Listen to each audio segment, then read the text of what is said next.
so afraid to live here. I'm so afraid to live here. I don't know why. Because ഈ incidents ഒക്കെ കൊണ്ട് ഇത്രയും അല്ലെങ്കിൽ ഒരു കൺട്രിക്ക് വേണ്ടി ഫോട്ട് ചെയ്ത് പുള്ളിയുടെ ആൻസിസ്റ്റേഴ്സ് എല്ലാം കൺട്രിക്ക് വേണ്ടി ഫോട്ട് ചെയ്ത് നമുക്ക് ഫ്രീഡം എന്ന് പറയുന്ന ഒരു സാധനം വാങ്ങിച്ചു തന്നാൽ പുള്ളിനെയാണ് റോട്ടിലൂടെ വലിച്ചുകൊണ്ട് പോകുന്നത്. Because he was peacefully fighting for students. So what about the common people in India? ഇത് ഒരിക്കലും ഒരു ഡെമോക്രാറ്റിക് കൺട്രി അല്ല. It's not a democratic country. Because democratic country എന്ന് പറയുമ്പോൾ who's answerable to the people by the people for the people എന്നൊക്കെ പറയുന്നതാണ്. But right now it's truly dictatorship ആണ്. What we see is like truly dictatorship. I feel like I have gone in to the field of people. Same situations, like whatever happens to the people does not affect to the government എന്നൊരു കാര്യമാണ് ഇപ്പോൾ നടന്നുകൊണ്ടിരിക്കുന്നത്. And this is a situation right now we have to accept it. സത്യം പറഞ്ഞാൽ ഒരുപാട് വിഷമമുണ്ട് ഈ news കേൾക്കുമ്പോൾ. കാരണം യങ്സ്റ്റേഴ്സിൻ്റെ വോയിസ് അല്ലെങ്കിൽ ഒരു കോമൺ ജനങ്ങളുടെ വോയിസ് അഡ്രസ്സ് ചെയ്യാൻ പറ്റുന്ന ഒരു ഗവൺമെൻറ്റാണ് ഇപ്പോൾ നമുക്കുള്ളത്. It's not about the party, ഏത് പാർട്ടിയാണ് പവറിലിരിക്കുന്നത് എന്നുള്ളൊരു കാര്യമല്ല. It's a democratic country and the government is answerable to the situation.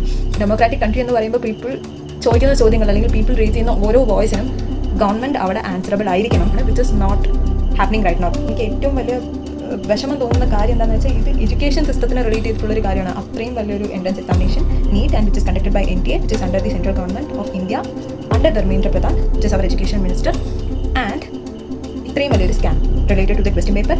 എക്സാമിന് മുന്നേ തന്നെ ക്വസ്റ്റ്യൻ പേപ്പർ ലീക്ക് ആവുന്നു. അത്രയും സ്ട്രഗിൾസ് ഫേസ് ചെയ്ത് അല്ലെങ്കിൽ അത്രയും മെൻറ്റൽ സ്റ്റെബിലിറ്റിയോട് കൂടിയിട്ട് കുട്ടികൾ എക്സാമിനേഷൻ എഴുതുന്നു ഫോർ ദാറ്റ് വൺ ഡേ. എനിക്കിത് നല്ലോണം അറിയാം. Because I was also a NEET aspirant and ഒരു 2 years ഞാൻ റിപ്പീറ്റ് ചെയ്തതാണ്. അപ്പോൾ എനിക്ക് അതിൻ്റെ സ്ട്രഗിൾ എത്രത്തോളം നല്ലോണം അറിയാം. ആ എക്സാമിനേഷൻ ഫുള്ളായിട്ട് ഡീബാർ ചെയ്ത് പുതിയൊരു എക്സാമിനേഷൻ നടത്തുമ്പോൾ അത്രയും പഠിച്ച കുട്ടികളുടെ അവസ്ഥ എന്താണ്? ആൻഡ് അവർക്ക് അതുപോലെ അറ്റൻഡ് ചെയ്യണം. മേ ബി നല്ലോണം അറ്റൻഡ് ചെയ്ത പിള്ളേരുണ്ടാവും, ചിലപ്പോൾ നല്ലോണം അറ്റൻഡ് ചെയ്യാത്ത ആൾക്കാരുണ്ടാകും. അവർക്കൊരു ചാൻസ് ആണ്. പക്ഷേ നല്ലോണം പഠിച്ച് അറ്റൻഡ് ചെയ്ത കുട്ടികൾക്ക് ഇറ്റ് വാസ് ലൈക്ക് ഒരു സെക്കൻഡ് ചാൻസ് അവർക്ക് കിട്ടണമെന്നില്ല. അവർക്കൊരു മെൻറ്റൽ സ്ട്രഗിൾ ഉണ്ടാവും. പിന്നെ റീഡിങ് എക്സാമിനേഷൻ നടത്തുന്നത് ഈ പ്രഷർ കാരണം ഓൾമോസ്റ്റ് 20 സ്റ്റുഡൻസ് സൂസൈഡ് ചെയ്യുന്നു. And the government is silent. അവർ ഒരു they are not uttering a word. അതിനെ പ്രൊട്ടസ്റ്റ് ചെയ്യാൻ വന്ന, പീസ്ഫുള്ളി പ്രൊട്ടസ്റ്റ് ചെയ്യാൻ വന്ന, ഹങ്കർ സ്ട്രൈക്ക് എന്ന് പറയുന്നത് പീസ്ഫുള്ളി പ്രൊട്ടസ്റ്റ് ആണ്. അങ്ങനെ പീസ്ഫുള്ളി പ്രൊട്ടസ്റ്റ് ചെയ്യാൻ വന്ന ആൾക്കാരെ ഗവൺമെൻറ് വലിച്ചഴിച്ച് കൊണ്ടുപോകുന്നു. സോനം മൻസൂറിനെയൊക്കെ വലിച്ചഴിച്ച് കൊണ്ടുവന്നത് നമ്മൾ കണ്ടു കഴിഞ്ഞെന്ന് വെച്ചാൽ ഒരു വൈറ്റ് ഒരു ഡെഡ് ബോഡിയെ കണക്കാണ് പുള്ളിയെ വൈറ്റ് ഒരു തുണി വെച്ച് മറച്ച് എടുത്തുകൊണ്ട് പോകുന്നത്.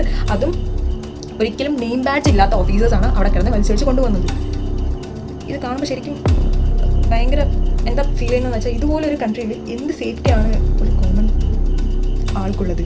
സോ ഇതെല്ലാം ഒരു കാര്യം. വേറൊരു ഇൻസിഡൻറ്റ് നമുക്ക് ഉണ്ടായി. Whatever happens to a girl or woman, government ഒന്നും പറയില്ല. നമ്മളിപ്പോൾ പട്ടിണി കിടന്ന് ചത്താൽ സോനം മൻസൂർ ഇപ്പോൾ ഒരു 20 days, സോനം മൻസൂറിൻ്റെ കൂടെ കുറച്ച് സ്റ്റുഡൻസും കൂടി ഉണ്ട് ഹങ്കർ സ്ട്രൈക്കിന്. ദേ ലൈക്ക് ഓൾമോസ്റ്റ് ഒരു 20 to 25 days ആയി അവർ ഫുഡ് കഴിച്ചിട്ട് വെള്ളം കുടിച്ചിട്ട്. ആൻഡ് നോ വൺ കേസ് എന്നുള്ളൊരു സാധനമാണ് ഗവൺമെൻറ് ഉള്ളത്. ഇതുപോലൊരു ലോകത്തിലാണ് നമ്മളെല്ലാവരും ജീവിക്കുന്നത്. നമ്മൾ പട്ടിണി കിടന്ന് മരിച്ചാലും ആർക്കും ഒന്നുമില്ല. ഗവൺമെൻറ്റിന് പ്രത്യേകിച്ച് ഒന്നുമില്ല. കാരണം പവറാണ് ഇവിടെ റൂൾ ചെയ്യുന്നത്. Education doesn't have any respect or value in the society. ആ ഒരു ഫീലാണ് എനിക്കിവിടെ തോന്നുന്നത് കംപ്ലീറ്റ്ലി. ഇപ്പോൾ എന്ത് എക്സാമിനേഷൻ ആയിക്കോട്ടെ, വാട്ട് എവർ ലൈക്ക് വേൾഡിലെ ടഫസ്റ്റ് എക്സാമിനേഷൻ എന്ന് പറയുന്നത് JEE നീറ്റ് അല്ലെങ്കിൽ UPSC എക്സാമിനേഷൻ, നീറ്റ് ആസ്പിറൻസ് എന്നൊക്കെ പറയുന്നത്. UPSC എക്സാം എഴുതിയിട്ട് ഒരു IAS അല്ലെങ്കിൽ IPS പൊസിഷൻ അല്ലെങ്കിൽ IRS അല്ലെങ്കിൽ ഒരു സിവിൽ സർവൻറ്റ് പൊസിഷൻ ആയിട്ട് വന്ന ആൾക്കാർക്ക് they don't have any voice over here. അതിലാരും ഇവിടെ വോയിസ് ഉയർത്തിയിട്ടില്ല. It's because they all are afraid of power, അല്ലെങ്കിൽ പവർ അവരിനെ എങ്ങനെ ട്രീറ്റ് ചെയ്യുന്നുള്ളൊരു കാര്യം. I feel pathetic about the situation completely. And എന്താ പറയേണ്ടതെന്ന് കാര്യമായിട്ട് അറിയുന്നില്ല. ബിക്കോസ് ഇത്രയും പീസ്ഫുള്ളി സ്ട്രഗിൾ ചെയ്ത ആൾക്കാരെ പോലും തൂക്കിക്കൊണ്ട് പോകുന്ന ഗവൺമെൻറ്റിന് എന്താണ് അപ്പോൾ ഈ സ്റ്റാൻഡേർഡ്സ് ഓഫ് ദിസ് കൺട്രി എന്ന് ഫീൽ ചെയ്യാണ്. ബിക്കോസ് ഹൂവർ സേസ് ഒപ്പീനിയൻ അല്ലെങ്കിൽ ഈ മാറ്ററിനെ കുറിച്ച് ആർക്കെങ്കിലും ഒരാൾക്ക് പ്രതികരിക്കാൻ തോന്നിയ who's like in the power പൊസിഷനിലുള്ളത്. ഇപ്പോൾ ഓപ്പോസിഷൻ പാർട്ടിയിലുള്ള രാഹുൽ ഗാന്ധി ഇതിനെക്കുറിച്ച് പ്രതികരിച്ച് ലൈക്ക് പ്രധാനമന്ത്രിയുടെ ഓഫീസിൻ്റെ ഫ്രണ്ടിലുണ്ട്.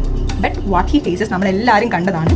പുള്ളിനെ എങ്ങനെ ട്രീറ്റ് ചെയ്യുന്നത്. So I M afraid like ഒരു കോമൺ സിറ്റിസൺ അല്ലെങ്കിൽ ഒരു കോമൺ വുമൺ അല്ലെങ്കിൽ കോമൺ മാനിന് എന്ത് ട്രീറ്റ്മെൻറ്റ് ആയിരിക്കും കൊടുക്കുക. so afraid to live here. I'm so afraid to live here. I don't know why. Because ഈ ഇൻസിഡൻസ് ഒക്കെ കൊണ്ട് ഇത്രയും അല്ലെങ്കിൽ ഒരു കൺട്രിക്ക് വേണ്ടി ഫോട്ട് ചെയ്ത് പുള്ളിയുടെ ആൻസിസ്റ്റേഴ്സ് എല്ലാം കൺട്രിക്ക് വേണ്ടി ഫോട്ട് ചെയ്ത് നമുക്ക് ഫ്രീഡം എന്ന് പറയുന്ന ഒരു സാധനം വാങ്ങിച്ചു തന്ന ആൾ ഫേസ് ചെയ്യുന്ന ഇഷ്യൂ ആണ് റോഡിലൂടെ വലിച്ചുകൊണ്ട് പോകുന്നത്. പുള്ളിനെയാണ് റോഡിലൂടെ വലിച്ചുകൊണ്ട് പോകുന്നത്. Because he was peacefully fighting four സ്റ്റുഡൻസിന് വേണ്ടി ഫൈറ്റ് ചെയ്തു എന്നുള്ളൊരു കാരണം കൊണ്ട്.